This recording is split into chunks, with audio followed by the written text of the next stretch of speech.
Ketegangan perdagangan dan sebelumnya masalah COVID-19 disusul penutupan perdagangan telah menyebabkan banyak perusahaan di Tiongkok membuka cabang di negara-negara Asia Tenggara termasuk di Indonesia. Hanya saja, para ahli menyatakan bahwa kompleksitas dan biaya pemindahan produksi serta pertanyaan mengenai sanksi AS lebih lanjut dapat memperlambat potensi perpindahan ke pasar Asia Tenggara.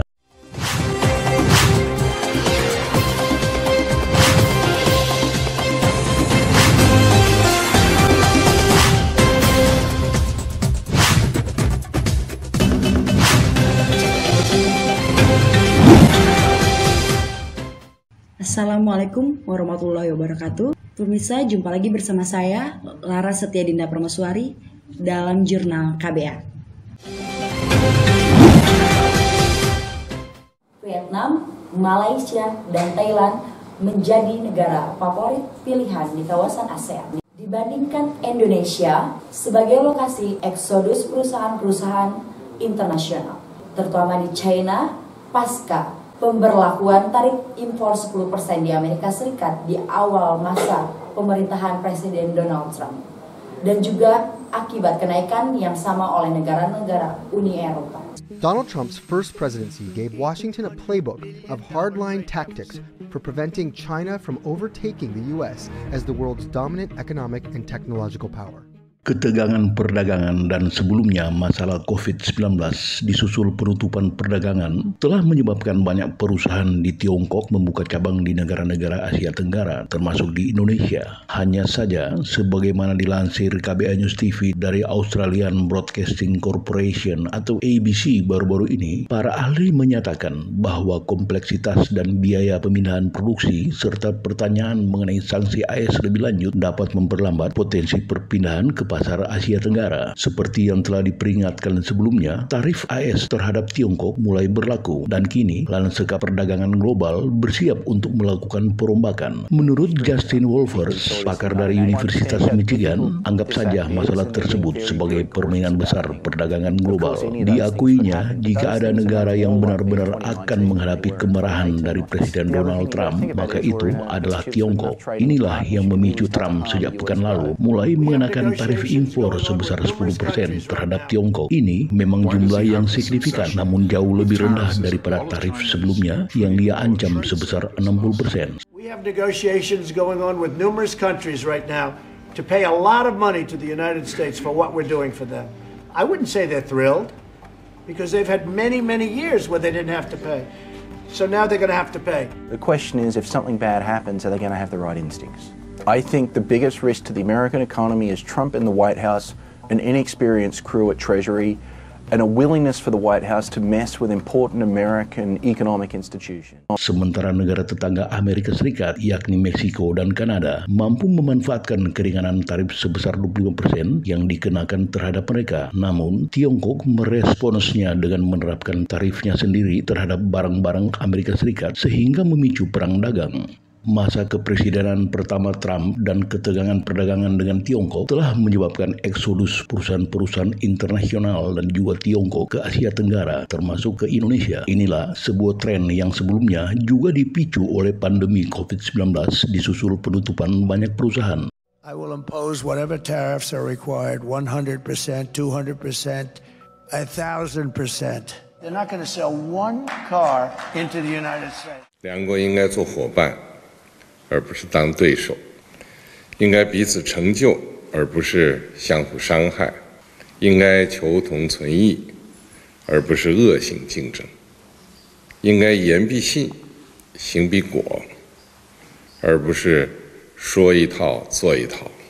我提出相互尊重、和平共处、合作共赢三条大原则，既是过去经验的总结，也是走向未来的指引。 Tonton terus Jurnal KBA, jangan lewatkan hanya di KBA News. It's been now quite some time since the 2008 recession. So the US economy now has been growing for 10, 11 years. It's a very long expansion. Memang diversifikasi jauh dari Tiongkok ini memicu dibukanya banyak pabrik baru di banyak negara lain termasuk di Vietnam, Thailand, Malaysia, Indonesia, dan Kamboja.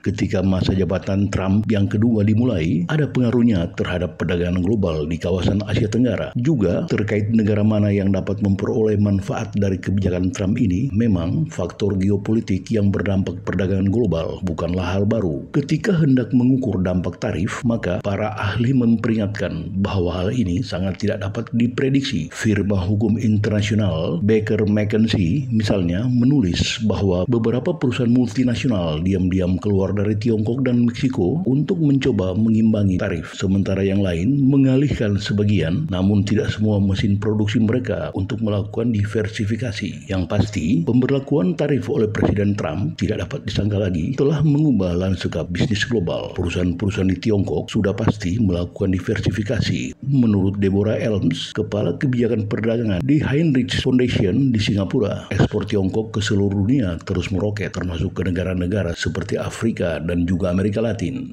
Adapun merek-merek fashion branded termasuk Nike, Adidas, dan Puma telah beralih ke Vietnam yang dianggap sebagai salah satu penerima manfaat utama dari perang dagang Amerika Serikat Tiongkok yang lalu. Sementara Vietnam juga telah memperluas produksi barang elektroniknya, atau Malaysia yang merupakan pusat logistik dan pelayaran strategis telah menawarkan biaya tenaga kerja yang kompetitif dan juga mendapat manfaat dari perang chip antara Amerika Serikat dan Tiongkok, tulis Baker McKenzie.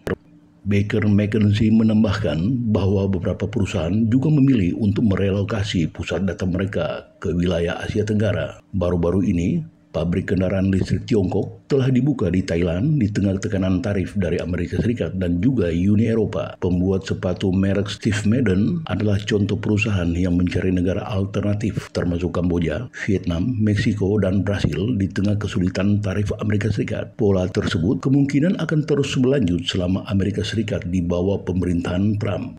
Meskipun beberapa negara mendapat keuntungan, namun Jayan Menon, peneliti di ISEAS Yusof Ishak Institute di Singapura, memperingatkan bahwa ada juga kerugiannya. Dia menilai bahwa meningkatnya perang dagang AS-Tiongkok yang melibatkan tambahan tarif sebesar 10% kemungkinan akan berdampak buruk pada ekspor dari Tiongkok, inflasi di AS, dan secara tidak langsung perekonomian Asia Tenggara melalui hubungan rantai pasokan. Ditambahkan, rantai pasokan elektronik di kawasan ini masih berpusat di Tiongkok dan tarif ini akan berdampak pada seluruh rantai pasokan sehingga mengakibatkan penurunan produksi dan lapangan kerja di semua negara yang terlibat. Dr. Minon menegaskan bahwa Trump kemungkinan akan melanjutkan tren tersebut yang dimulai dengan langkah-langkah baru-baru ini yang juga telah diumumkan oleh mantan Presiden Amerika Serikat sebelumnya, yakni Joe Biden, yang menargetkan kepemilikan dan kewarganegaraan ketimbang lokasi perusahaan. Karena itu, jika langkah-langkah ini terus berlanjut atau meningkat, maka dampaknya akan berdampak negatif terhadap kawasan Asia Tenggara. Pun, jika ada konten atau bahan mentah Tiongkok dalam produk yang dibuat di negara ketiga, maka produk tersebut mungkin akan dikenakan tarif, dan ini bukanlah sesuatu yang pernah dilakukan sebelumnya karena akan memakan biaya yang sangat besar untuk tujuan kepatuhan. Namun hal ini dinilai masih merupakan kemajuan.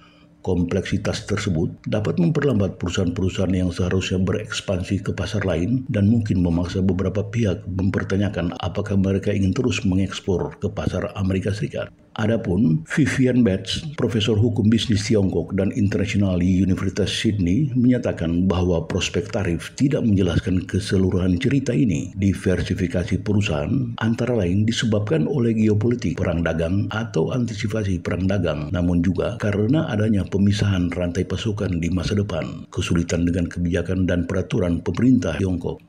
Faktor lain yang mempengaruhi bidang ini adalah persaingan dalam hal upah. Jadi, tidak jelas apakah tarif 10% akan membuat perbedaan besar terhadap keputusan untuk mendirikan fasilitas lepas pantai, meskipun hal ini bisa menjadi salah satu faktornya. Dan memindahkan produksi itu memang mahal, dan untuk mempercepatnya tetaplah memakan waktu.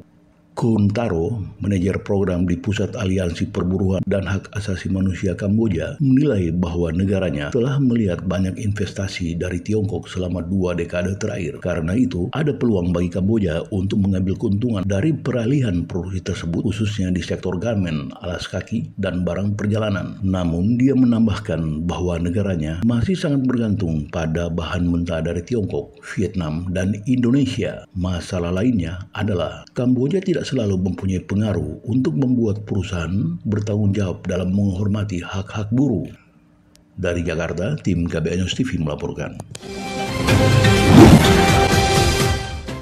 Tonton terus Jurnal KBA, jangan lewatkan, hanya di KBA News. Demikian laporan berita. Kali ini saya Lara Setiadina Perwaswari dan segenap kru KBA News undur diri dari hadapan Anda. Wassalamualaikum warahmatullahi wabarakatuh.